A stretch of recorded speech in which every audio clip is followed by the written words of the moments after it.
പണ്ട് കാരാട്ട് നമ്പൂതിരിയുടെ ശിഷ്യനായി ഏറ്റവും പ്രസിദ്ധനായിട്ടൊരു വിഷവൈദ്യനുണ്ടായിരുന്നു. അദ്ദേഹം വിഷമിറക്കാനായി ഒരു സ്ഥലത്തും പോവുക പതിവില്ല. വിഷഭയമുണ്ടാകുന്നവരെ അദ്ദേഹത്തിന്റെ അടുക്കൽ കൊണ്ടുവന്ന് വിഷമിറക്കിച്ചു കൊണ്ടുപോവുകയാണ് പതിവ്. അദ്ദേഹം അതിനായിട്ട് യാതൊന്നും വാങ്ങുകയും പതിവില്ല. എങ്കിലും ജനങ്ങൾ മറ്റു വല്ല കാരണവും പറഞ്ഞ് അദ്ദേഹത്തിന് ധാരാളം പണം കൊടുത്തു വന്നിരുന്നു. അതിനാൽ അദ്ദേഹം കാലക്രമേണ വലിയ ധനവാനായി തീരുകയും ചെയ്തു. അദ്ദേഹത്തിന്റെ അടുക്കൽ വിഷവൈദ്യം പഠിക്കാനായിട്ടും വളരെ ആളുകൾ ചെന്നുകൊണ്ടിരുന്നു. ചെല്ലുന്നവർക്കെല്ലാം അദ്ദേഹം ഓരോ ദിവ്യമന്ത്രങ്ങൾ ഉപദേശിച്ചയക്കുകയാണ് പതിവ്. ആ വിഷവൈദ്യൻ താമസിച്ചിരുന്ന സ്ഥലത്തിന്റെ തെക്ക് ഭാഗത്തായി ഒരു വീടുണ്ടായിരുന്നു. അവിടെ കൊച്ചുരാമൻ എന്നു പേരുള്ളൊരു ബാലനുണ്ടായിരുന്നു.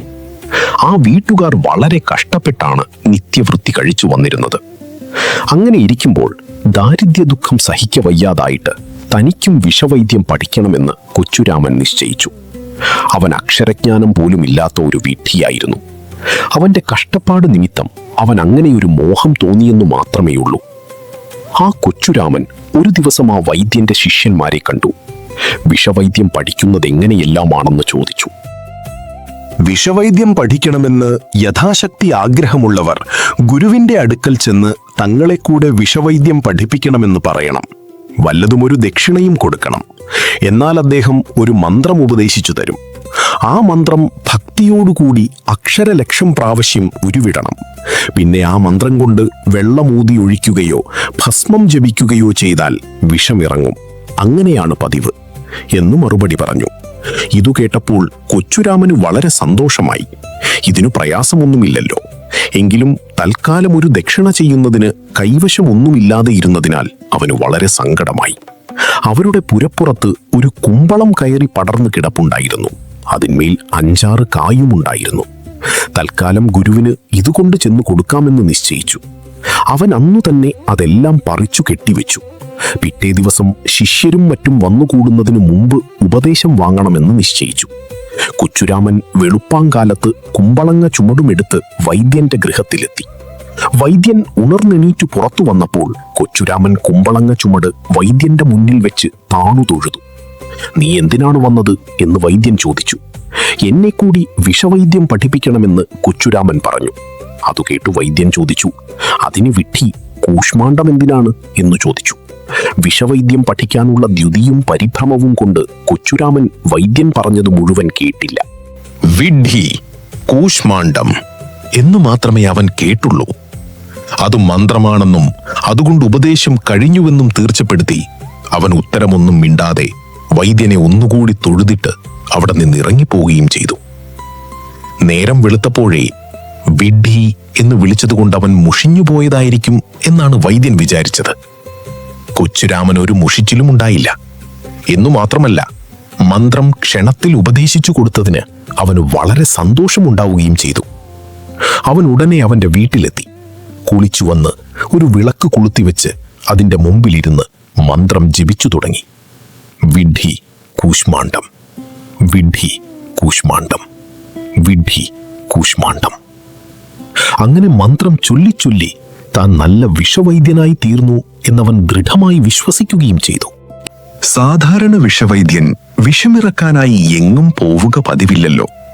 ചെന്ന് കടിക്കയില്ലെന്നും ചെന്ന് വിഷമിറക്കുകയില്ലെന്നും സർപ്പങ്ങളും വിഷവൈദ്യന്മാരും തമ്മിൽ സത്യം ചെയ്തിട്ടുണ്ടെന്നാണല്ലോ പറയുന്നത്.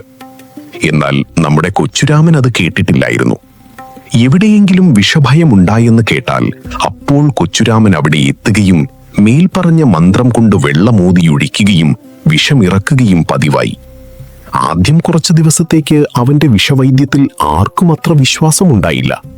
ക്രമേണ എല്ലാവർക്കും അനുഭവപ്പെട്ടു തുടങ്ങുകയും വിശ്വാസം ജനിക്കുകയും ചെയ്തു. അങ്ങനെ കുറച്ചു കഴിഞ്ഞപ്പോൾ കൊച്ചുരാമന് വൈദ്യൻ എന്നുള്ള പേര് പ്രസിദ്ധമായി തീർന്നു. വിഷഭയമുണ്ടാകുന്ന ദിക്കിലെല്ലാം അവനെ ആളുകൾ വിളിച്ചു കൊണ്ടുപോയി തുടങ്ങി. അവൻ ആ വിഷയത്തിൽ ധാരാളം പണം കിട്ടിത്തുടങ്ങുകയും ചെയ്തു. വിഷമിറക്കിയാൽ അതിനൊന്നും വാങ്ങരുതെന്നുള്ള പ്രമാണം നമ്മുടെ കൊച്ചുരാമ വൈദ്യർ അത്ര വകവച്ചിരുന്നില്ല. ഈ വിധത്തിൽ കുറച്ചു കാലം കഴിഞ്ഞപ്പോൾ അവന്റെ ദാരിദ്ര്യം തീരെ തീർന്നു എന്നു മാത്രമല്ല, അവൻ വലിയ സമ്പന്നനായി തീരുകയും ചെയ്തു. അവനൊരു വലിയ വീട് പണിയിക്കുകയും ചെയ്തു. അങ്ങനെയിരിക്കുമ്പോൾ കോഴിക്കോട്ടെന്ന നാടുവാണിരുന്ന സാമൂതിരിപ്പാട് തമ്പുരാന് വിഷഭയമുണ്ടായി. അനേകം വിഷവൈദ്യന്മാർ പഠിച്ച പണിയെല്ലാം നോക്കിയിട്ടും വിഷമിറങ്ങിയില്ല. 3-ാം ദിവസം തമ്പുരാനെ നിലത്തിറക്കി ശവസംസ്കാരത്തിനു വേണ്ടുന്ന വട്ടങ്ങൾ കാട്ടിത്തുടങ്ങി. അപ്പോഴാണ് അവിടെ ചിലർക്ക് കൊച്ചുരാമ വൈദ്യരെ ഓർമ്മ വന്നത്. അയാളെ കൂടി വരുത്തിക്കണമെന്ന് ചിലർ അഭിപ്രായപ്പെട്ടു. ഇനി ആരെയും കാണിച്ചിട്ട് പ്രയോജനമില്ല, ഇവിടെ കഥ കഴിഞ്ഞു എന്നു മറ്റു ചിലരും പറഞ്ഞു. എങ്കിലും ഒടുക്കം അയാളെ കൂടെ ഒന്ന് വരുത്തണമെന്ന് തീർച്ചപ്പെടുത്തി. എന്നിട്ട് കൊച്ചുരാമനെ കൂട്ടിക്കൊണ്ടുവരാൻ കുറച്ചു സേവകന്മാരെ പല്ലക്കു കൊടുത്തു പറഞ്ഞയച്ചു. അവർ ചെന്ന് കൊച്ചുരാമ വൈദ്യനെ കണ്ടു വിവരം പറയുകയും വൈദ്യൻ ക്ഷണത്തിൽ വരികയും ചെയ്തു. വൈദ്യൻ വന്ന് തമ്പുരാനെ കണ്ട ഉടനെ കോവിലകത്തു മടപ്പള്ളിക്കാരനായ കുട്ടിപ്പട്ടരെ വിളിച്ച് ക്ഷണത്തിൽ കുറച്ച് കഞ്ഞി ഉണ്ടാക്കാൻ പറഞ്ഞു. അതുകേട്ട് അവിടെ കൂടിയിരുന്ന വിഷവൈദ്യന്മാരെല്ലാം അതെന്തിനാണ് എന്ന് ചോദിച്ചു. തിരുമനസ്സുകൊണ്ട് അമൃതീത്ത് കഴിച്ചിട്ട് 2-3 ദിവസമായല്ലോ. വിഷമിറങ്ങുമ്പോൾ അവിടേക്ക് വളരെ ക്ഷീണവും വിശപ്പും ഉണ്ടായിരിക്കും. അപ്പോൾ അവിടേക്ക് കൊടുക്കാനാണ് കഞ്ഞി എന്ന് കൊച്ചുരാമ വൈദ്യർ മറുപടി പറഞ്ഞു. അതു കേട്ട് എല്ലാവരും പുച്ഛരസത്തോടു കൂടി പുഞ്ചിരിയിട്ടു. തമ്പുരാന്റെ കഥ കഴിഞ്ഞുവെന്നായിരുന്നു അവരുടെ വിശ്വാസം. കൊച്ചുരാമ വൈദ്യർ കുറച്ചു വെള്ളമെടുത്ത് വിഡ്ഢി, കൂശ്മാണ്ഡം എന്ന് 108 ജപിച്ചു തമ്പുരാന്റെ മുഖത്ത് തളിച്ചു. ഉടനെ തമ്പുരാൻ കണ്ണു തുറന്നു. വൈദ്യൻ പിന്നെയും 1 പ്രാവശ്യം കൂടി അപ്രകാരം വെള്ളം ജപിച്ചു തളിച്ചു. ഉടനെ തമ്പുരാൻ എണീറ്റിരുന്നു. കഞ്ഞി കുടിക്കണമെന്ന് കൽപ്പിച്ചു. തൽക്ഷണം കഞ്ഞി കൊണ്ടുവരികയും തമ്പുരാൻ വയറു നിറച്ച് കഞ്ഞി കുടിക്കുകയും ചെയ്തു. പിന്നെ സ്വൽപ്പം കഴിഞ്ഞ് ക്ഷീണമെല്ലാം മാറിയപ്പോൾ വിഷമിറക്കിയതാരാണ് എന്ന് കൽപ്പിച്ചു ചോദിച്ചു. ഈ ഇരിക്കുന്ന കൊച്ചുരാമ വൈദ്യനാണ് എന്ന് സേവകന്മാരിൽ ഒരാൾ അറിയിച്ചു. തമ്പുരാൻ സന്തോഷിച്ചു. കൊച്ചുരാമ വൈദ്യന് 2 കൈക്കും വീരശൃംഖലയും 10,000 പവനും സമ്മാനമായി കൽപ്പിച്ചു കൊടുക്കുകയും വൈദ്യനെ പല്ലക്കിൽ കയറ്റിയെടുത്ത് വാദ്യഘോഷങ്ങളോടുകൂടി അയാളുടെ വീട്ടിൽ കൊണ്ടു ചെന്നാക്കുന്നതിന് കൽപ്പിക്കുകയും ചെയ്തു. ഇതെല്ലാം കണ്ടും കേട്ടും കൊണ്ടുനിന്ന മറ്റുള്ള വൈദ്യന്മാർക്കുണ്ടായ ലജ്ജയും അത്ഭുതവും എത്രമാത്രമാണെന്ന് പറയേണ്ടതില്ലല്ലോ. ആ വൈദ്യന്മാരുടെ കൂട്ടത്തിൽ നമ്മുടെ കൊച്ചുരാമ വൈദ്യരുടെ ഗുരുവും ഉണ്ടായിരുന്നു. പക്ഷേ അയാൾ ഇത് തന്റെ ഉപദേശം കൊണ്ട് സാധിച്ചതാണെന്ന് വിചാരിച്ചില്ല. വിഡ്ഢി എന്ന് വിളിച്ചതു നിമിത്തം ഇയാൾ എവിടെയോ പോയി ഈ ദിവ്യത്വം വശമാക്കി വന്നതാണെന്നാണ് അയാൾ വിചാരിച്ചത്. കൊച്ചുരാമ വൈദ്യൻ ആൾക്കൂട്ടം നിമിത്തം തന്റെ ഗുരുവിനെ അപ്പോൾ കണ്ടുമില്ല. കൊച്ചുരാമ വൈദ്യനെ കൽപ്പന പ്രകാരം പല്ലക്കിൽ കയറ്റിയെടുത്ത് പട്ടാളക്കാർ മുതലായവരുടെ അകമ്പടിയോടും വാദ്യഘോഷത്തോടും കൂടി വീട്ടിലേക്ക് പുറപ്പെട്ടു. പിന്നാലെ ഒരുപാട് ജനങ്ങളും കോവിലകത്ത് കൂടിയിരുന്ന വിഷവൈദ്യന്മാരും നടന്നു. അങ്ങനെ പോകുന്ന സമയത്ത് കൊച്ചുരാമ വൈദ്യൻ തിരിഞ്ഞു നോക്കിയപ്പോൾ ആ ആൾക്കൂട്ടത്തിൽ തന്റെ ഗുരുവിനെയും കണ്ടു. ഉടനെ പല്ലക്കിറക്കി വയ്ക്കാൻ വൈദ്യൻ പറയുകയും ചുമട്ടുകാർ ഇറക്കി വയ്ക്കുകയും ചെയ്തു. ഉടനെ കൊച്ചുരാമ വൈദ്യൻ പല്ലക്കിൽ നിന്നിറങ്ങി തനിക്ക് കിട്ടിയ സമ്മാനങ്ങളെല്ലാം എടുത്ത് ഗുരുവിന്റെ പാദത്തുങ്കൽ കൊണ്ടുചെന്നു വച്ച് നമസ്കരിച്ചു. ഇത് കണ്ടയാൾ അത്ഭുതപ്പെട്ടു. ഇതിന്റെ കാരണം ചോദിച്ചു. അപ്പോൾ കൊച്ചുരാമ വൈദ്യർ, ഇതെല്ലാം അവിടുത്തെ ഉപദേശവും അനുഗ്രഹവും കൊണ്ട് കിട്ടിയതാണ്. ഇതിനു മുമ്പും എനിക്ക് വളരെ പണവും സമ്മാനങ്ങളും അവിടുത്തെ കാരുണ്യം കൊണ്ട് കിട്ടിയിട്ടുണ്ട്. ഇതുവരെ അവിടെ ഒന്നും കൊണ്ടുവന്നു തരാൻ സാധിച്ചില്ല.